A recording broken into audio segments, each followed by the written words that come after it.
grading students. It's me again, Ma'am Ruby. And today we're going to have the last installment of our lesson on judging the relevance and worth of ideas, soundness of offers reasoning, and effectiveness of the presentation.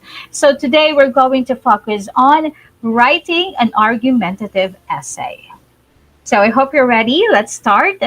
So they say that when we read informational text, many of us are under the impression that all ideas and information presented must be true. Of course, that is wrong. A lot of informational texts are based on authors' ideas, beliefs, or opinions. Authors of informational text present their ideas and support them with specific reasons and evidence to convince you. But sometimes, you also have to question the author's reasoning. So you should not assume that everything in an informational text is true. This is very similar to what teachers tell you about reading text online. Just because it's on the internet doesn't mean it's true. Just because it's labeled informational text, it doesn't mean that you have to agree with it or find it to be true or just. So through technology, you are able to read, watch, and listen to a lot of information. This information may influence you to believe certain ideas and even push you to some form of action. Some information may also dissuade you from believing or doing other things. So, this type of information is usually presented in an argumentative essay. So, what do we mean by an argumentative essay? In an argumentative essay, your job is to make the reader agree with your opinion about a controversial topic. So, the purpose of an argumentative essay is to establish a stance or position on an issue by providing reasons and supporting evidence. So, once you have a topic, let's say your teacher has given you a topic or you have selected your own topic, you have to, number one, state your opinion. So you have to make it stand. You have to decide, do you agree or disagree with the issue? Second, give reasons to support your opinion. So in an argumentative essay, you need more than just an opinion to make your voice heard. Even the strongest stance won't be compelling if it's not structured properly and reinforced with solid reasoning and evidence. And lastly, you have to argue against the opposite opinion. So overall, you must convince the audience that your side of the argument is correct. So, to convince the audience, your essay must be balanced, meaning to say you're not just going to support your own viewpoint, but you're also going to oppose or consider the other viewpoint or counter argument. So, when we say counter argument, this is the alternative or the opposing position. Think of it this way. If my argument is that dogs are better pets than cats because they are more social, but you argue that cats are better pets because they are more self-sufficient, your position is a counter argument to my position. Even though you are arguing only one side of an issue, you must think about what the other side would say about your opinion. It's like if you are in a debate, you have to know, you have to consider what the other team will give as an argument. So here you are turning against your own argument, you are challenging it, and then you turn back to address it. So after you give the counter argument, you must refute it by showing that it is wrong. So by doing this, your essay will become balanced. And if your essay is balanced, a reader is more likely to agree with you. So including a counter argument paragraph when writing shows your reader that you know and understand that other positions exist, that you have considered this and you can respond to them. So doing this gives you credibility and can strengthen your own argument. So the most common type of argumentative essay has 6 paragraphs. Like all essays, it begins with an introduction and ends with a conclusion. In between are the body paragraphs where you must do 3 things. Support your opinion, present the opposing point of view, and tell why that viewpoint is wrong. Now, a good argumentative essay attempts to persuade readers to understand and support your point of view about a topic by stating your reasoning and providing evidence to back it up. So, the following are the 5 types of argument claims that can drive your essay. So, this could be the focus of your argumentation. So, the first one is fact. It considers whether the statement is true or false. So, you have to ask yourself, did it happen? Does it exist? Is it true? Is it a fact? So let's say, for example, you insist that you have submitted your module, that you have turned in your answer sheets on time, even if your teacher cannot find it.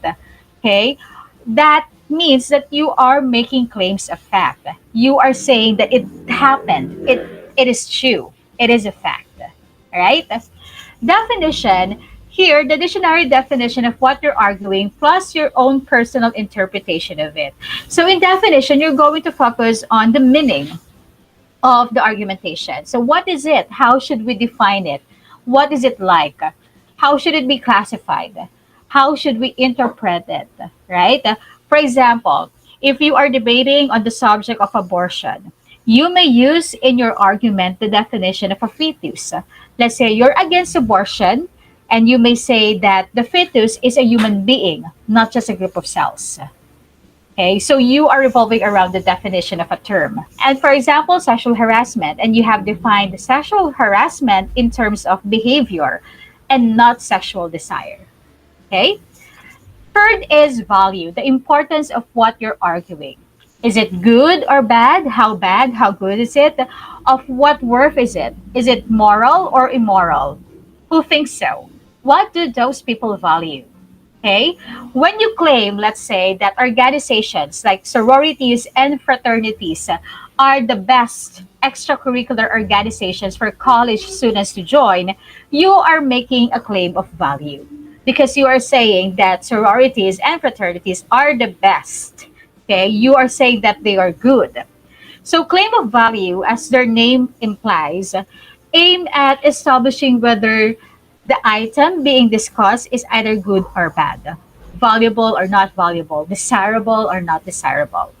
So, for example, you are going to work on the concept that public schools are better than private schools. So this revolves around the importance, okay, how good public schools are compared to private schools, right? Number four, we have the cause and effect. What causes the problem and what effects it has. So here we focus on what caused it, where did it come from, why did it happen, what are the effects, what will probably be the results over the short and long term period. So when you claim, let's say, that staying up late at a party caused you to fail your exam the next day, or that your paper is late because the library closed too early, then you are making claims of cause. And people often disagree about what causes something to happen, and they also disagree about the effects. So this is a good argument claim that you could focus on. So let's say, for example, you are arguing about overeating and how overeating causes disease and early death. So that's cause and effect. Another example is a healthy economy causes people to have faith in their political leaders. Okay, so that's again an argumentation for cause and effect. Lastly is the policy, why you should care and what you should do about it after reading. So what should we do about it? How should we act? What should our future policy be? So how can we solve this problem? What concrete course of action should we pursue to solve the problem? So when you claim that all new students should attend orientation and that all students who graduate should plant a tree, so you are making claims of policy. So a claim of policy often describes a problem and then suggests ways to solve it. So if you're claiming that we should stop spending so much on prisons and start spending more on education, that's a call to policy. If you're saying that children in low-income families should receive medical insurance from the government, that's again a claim for policy, right? So at this point, you may now have some ideas on how to write an argumentative essay, but this time we're going to focus on the structures of a good argumentative essay. Like other academic essays, an argumentative essay begins with an introduction. So the introduction serves to capture the reader's interest, provide background information, present your thesis statement, and in longer essays, to summarize the structure of the body.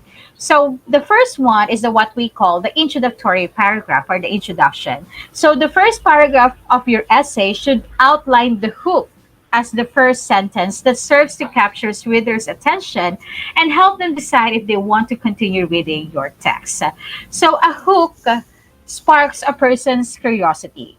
You want whoever reads your essay to wonder what happens next. So they are one of the best ways to make an introduction stand out. So to pique the reader's interest, you can begin with a quote. It could begin with a personal story, a surprising statistic, or an interesting question. So for example, if you're arguing that smoking should be banned from all public places, you can start your introduction by stating a statistic from a verified source. So you could place a factual information, okay, about the tobacco use. Let's say, for example, you can start with tobacco use kills more than 5 million people every year, more than HIV, tuberculosis, and malaria combined, according to the World Health Organization. So this strategy grabs the reader's attention while introducing the topic of the essay. Aside from the hook, you also have to provide background information necessary to understand your argument. And you have to outline the evidence you will present and state your thesis. So, thesis statement is a very important part of your introduction. It is a concise, one sentence summary of your main point and claim. It's the most important part of your argumentative essay. So, this is actually the summary of your central message or the main claim of your essay. And a strong thesis statement is vital because it tells the readers what the essay is about so that they can decide if they want to read or not. So a strong thesis statement will usually state a claim, okay, the issue that is being discussed, your opinion, your stand on that claim, and the main points that will support your stance within your selected topic. So it will also serve as a guideline for you when you are writing the body points of the essay. So to write the thesis statement, you have to be guided by the following steps. First, you have to turn the topic into a question and answer it. So you could set up a big question in the title of your essay or within the first few sentences, then build up to answering that question in your thesis statement. Okay, so you can introduce the topic of your essay by asking it in the form of a question and then provide your thesis statement by answering that question. For example, in your title or introduction, you could pose a question, what is the best type of sandwich? And then answer it with your thesis statement. The best type of sandwich is peanut butter and jelly. So this method is effective because intriguing questions draw readers in and encourage them to keep reading to find the answer. Second, state an argument and then refute it. Introduce an idea that contrasts with your belief and immediately explain why you disagree with it. For example, while some people believe peanut butter and jelly sandwiches are too simple, okay, so this is actually the opposite of my opinion. And then I'm going to say they're versatile sandwiches that you can easily turn into a gourmet meal. So this method is effective because it uses evidence and immediately demonstrates your credibility. Next, lastly, you have to briefly outline your main points. So introduce your main points and explain how you back it up. For example, you can turn a peanut butter and jelly sandwich into a gourmet meal by using artisanal bread, toasting the bread, and adding additional toppings. So this method is effective because it gives the readers a clear idea of everything you'll discuss in your essay. It also serves as a roadmap to help keep you organized and on track. Next, we have the body paragraphs. So a typical argumentative essay comprises 3 or more paragraphs that explain the reasons why you support the thesis. So each body paragraph should cover a different idea or piece of evidence and contain a topic sentence that clearly and concisely explains why the reader should agree with your position. So body paragraphs are where you back up your claims with examples, research statistics, studies, and text citations. And this is also the part where you address opposing points of view and disprove them or explain why you disagree with them. So presenting facts and considering a topic from every angle add credibility and will help you gain a reader's trust. So the body of an argumentative essay is where you develop your arguments in detail. Here you'll present evidence, analysis, and reasoning to convince the reader that your thesis statement is true. Now, each paragraph covers its own topic. So let's say, for example, on the topic of same-sex marriage. So after the introduction, in the body paragraphs, if you're going to provide three reasons, then each reason should have one paragraph, and every paragraph should have a topic sentence. So what's the difference between a thesis statement and a topic sentence? I think we have discussed this before in our lesson on main ideas, right? So again, when we say topic sentence and thesis statement, they are actually the same. They are analogous. Okay. However, the topic sentence is to the paragraph, and the thesis statement is to the entire essay, chapter, or book. So the thesis statement gives the main idea for the entire paper, for the entire essay, and the topic sentence is like the main idea for the entire paragraph. The thesis statement gives unity to the essay. The topic sentence gives unity to the paragraph, right? An argumentative essay ends with a conclusion that summarizes and reflects on the arguments made in the body. So, in conclusion, it is where you restate your thesis and summarizes all the arguments you made in your body paragraphs. So, here, there should be no new arguments or evidence. Okay? You're not going to introduce more facts or more arguments, but rather you're going to sum up all the arguments that you have used or stated in body paragraphs. Okay, in some cases, you could end it with a personal anecdote explaining how the topic personally affects you. Or you could end your essay with a call to action, inspiring, invoking the reader to agree with your argument. You are going to tell them what they need to think, do, feel, or believe from this point on. Or you could end it with hypotheticals. So you could illustrate the change of events that will happen if the reader adapts your ideas. So use past or present life examples to ground these depictions to a grounded reality. Or you can end it by thinking in a big picture. If you're arguing, especially for policy changes, what are the implications of adopting or not adopting your ideas? How will they affect the reader or the relevant group of people? So the conclusion should always be related to your introduction. And that is why restating your thesis statement is important in the conclusion, right? Now, this time, let us explore the different learning tasks that you're going to answer for this week. So here in learning task 1, as you can see, we have an editorial cartoon here. You have to study this editorial cartoon and then answer the questions that follow. So the questions are, what issue is this political cartoon about? So think about it. Does it talk about poverty? Does it talk about community pantries or coming together to help one another? So think about the issue that is presented in this cartoon. Number 2, what do you think is the cartoonist's opinion on this issue? Okay. Number 3, what other opinion can you imagine another person have on this issue? Number 4, did you find this cartoon persuasive? Why or why not? Explain your answer.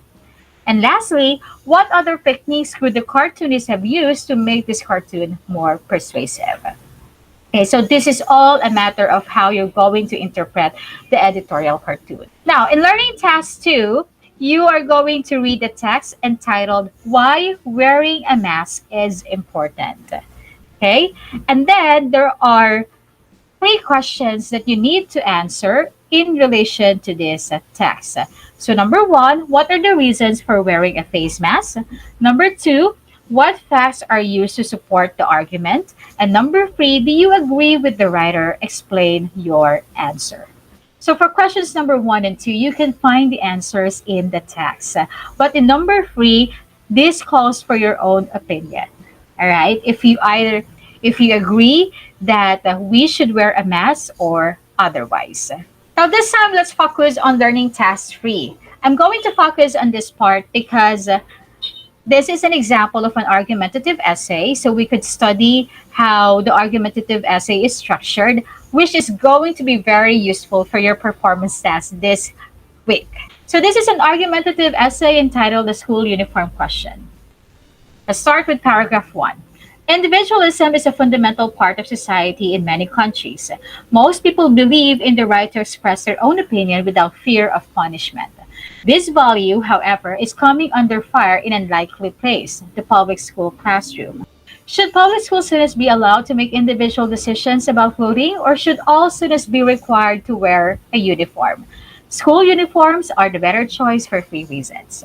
So, The topic of this essay is obviously about school uniforms. What is the hook in the first paragraph? How did the author started the introduction? So first, he focused on the concept of individualism. Okay, so actually this is already a counter argument to his opinion, right? And then he presented us the issue in a question form.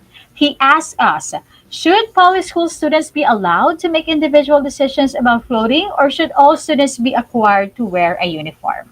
Now, what is the thesis statement? The thesis statement is the answer to that question. So the author believes that school uniforms are the better choice for three reasons, right? Now, what are the reasons presented by the writer? First, wearing school uniforms would help make students' lives simpler. They would no longer have to decide what to wear every morning, sometimes trying an outfit after an outfit in an effort to choose. Uniforms would not only save time, but also would eliminate the stress often associated with this chore. So, the first reason that he gave us is that wearing school uniforms would help make students' lives simpler. That's the topic sentence. Okay, that's the main reason that the author gave us. And then the next sentences are supporting details to this topic sentence, right? So why would it make our lives simpler? Because we don't have to choose the clothes that we have to wear, meaning we can save time and effort and, of course, stress. The second reason is, second, school uniforms influence students to act responsibly in groups and as individuals. Uniforms give students the message that school is a special place for learning. In addition, uniforms create a feeling of unity among students. For example, when students do something as a group, such as attend meetings in the auditorium or eat lunch in the cafeteria, the fact that they all wear the same uniform gives them a sense of community. Even more important, statistics show the positive effects that school uniforms have on violence and truancy. According to a recent survey in a large school district in Florida, incidents of school violence dropped by 50%. Attendance and test scores improved, and student suspension declined approximately 30% after school uniforms were introduced. So the second reason is that school uniforms influence students to act responsibly in groups and individuals. That's our topic sentence. And again, the following statements are supporting details. So the author even gave us an example and even cited a study to support his second claim or reason, right? Third and last reason. Finally, school uniforms would help make all students feel equal. Students' standards of living differ greatly from family to family, and some people are well off while others are not. People sometimes forget that school is a place to get an education, not to promote a fashion show. Implementing mandatory school uniforms would make all the students look the same regardless of their financial status. School uniforms would promote pride and help to raise the self-esteem of students who cannot afford to wear expensive clothing. So the final reason is that school uniforms would help make all students feel equal. Now, the author presented us three reasons, right?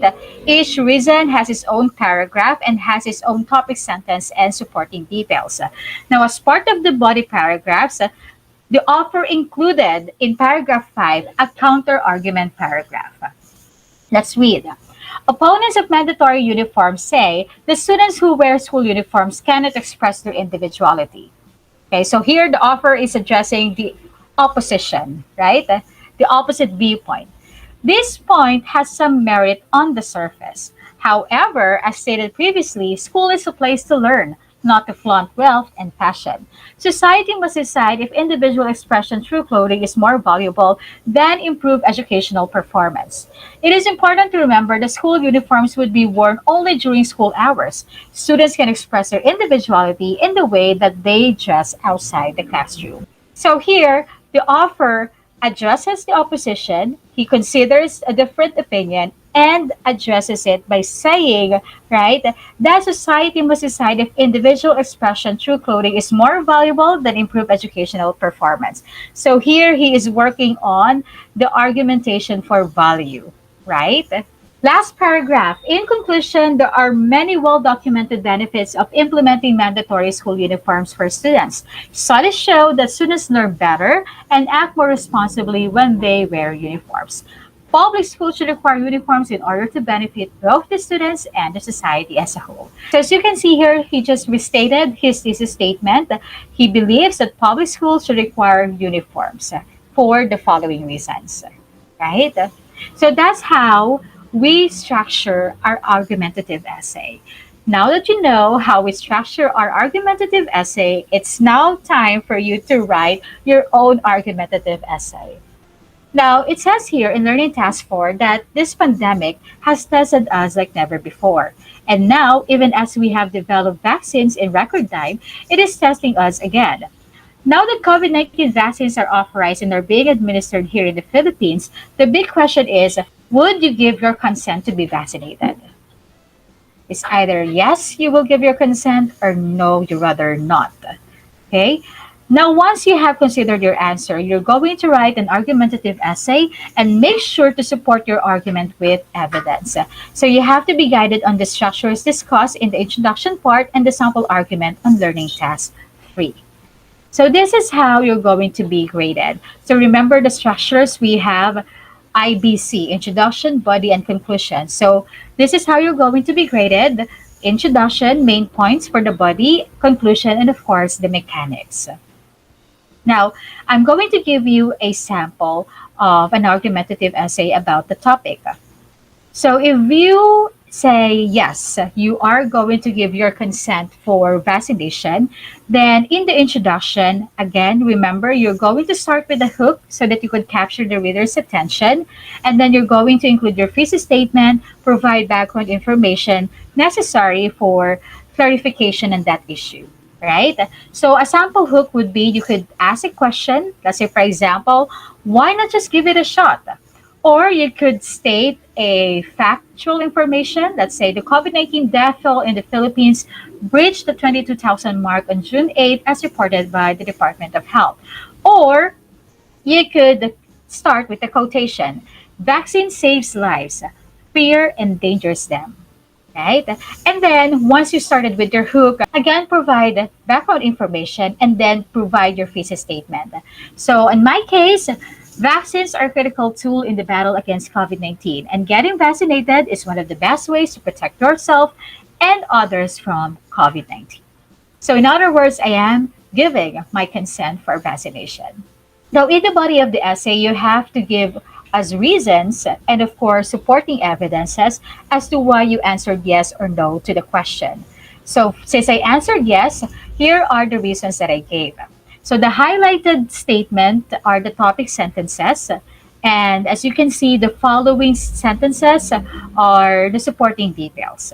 So, for me, the first reason is that the vaccine reduces your risk of infection. The second reason is that COVID-19 vaccination is an important tool to help stop the pandemic. And my last reason is that with vaccination, we can slowly return to normal. So as you can see here, to support my reasons and my topic sentence, I have cited some studies or statistics. And if you're going to do that, you have to make sure that you cite your references. Okay? Of course, in your body paragraphs, you also have to include a counter argument paragraph. So you have to think of a possible argument from the other side. So I thought that one of the arguments that can be used against vaccination is that vaccination is not safe, that it could have possible side effects.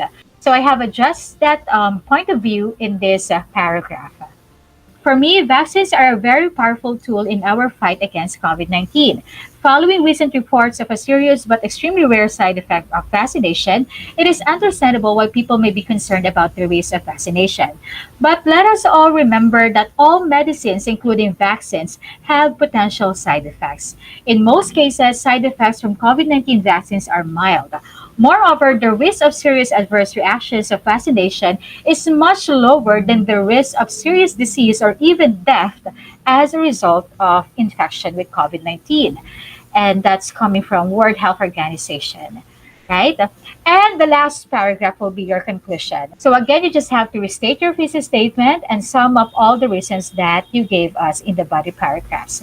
So the concluding statement here, in my case, is that the best chance of bringing the coronavirus pandemic to an end with the least loss of life and the greatest return to normality is taking an effective vaccine. Vaccine saves lives, but it can't save lives unless people get vaccinated. So they can only work when communities agree to receive them. Okay, so I hope you will be guided by this sample of argumentative essay. So again, do not forget to cite your references. If you took out some research, some statistical information or factual information from other sources. Next, so again, remember, writing an argumentative essay offers you an opportunity to develop and present your arguments on a relevant issue in a structured manner. It helps you critically evaluate the situation. You may follow the structure presented here whenever you need to write one. So again, just remember the IBC: introduction, body, and conclusion. In the introduction, this is where we put the hook, background information, and thesis statement. In the body paragraphs, this is where we present all our arguments, okay, all our researches, all our supporting evidences. And of course, we also have to include the counter argument, okay? And that's the conclusion, where we restate the thesis statement, review the main points, okay, the main arguments that we have discussed in body paragraphs, and of course, our own personal opinion. So to wrap this up, let's answer the assessment part. So identify what is described in each statement. Write the letter of your answer from the given choices inside the parentheses. So number one, a claim that has logic and facts. Is it A, counter-argument, B, refutation, or C, argument? Has logic and facts. That's correct. It's argument. How about number two, a sentence that gets the reader's attention? A, thesis statement, B, hook, or C, background information. You can find this in the introduction. All right, that's correct. It's letter B, hook. Number three, an argument that is contrary to or the opposite of the writer's opinion. A, conclusion, B, counter argument, or C, claim. The opposite of the writer's opinion, it's letter B, counter argument. Number four, paragraph where the claim or thesis appears. A, first paragraph, B, second paragraph, or C, last paragraph. So where can we find the thesis statement? It's letter A, first paragraph. Number five, sentence that tells the main idea of the paragraph.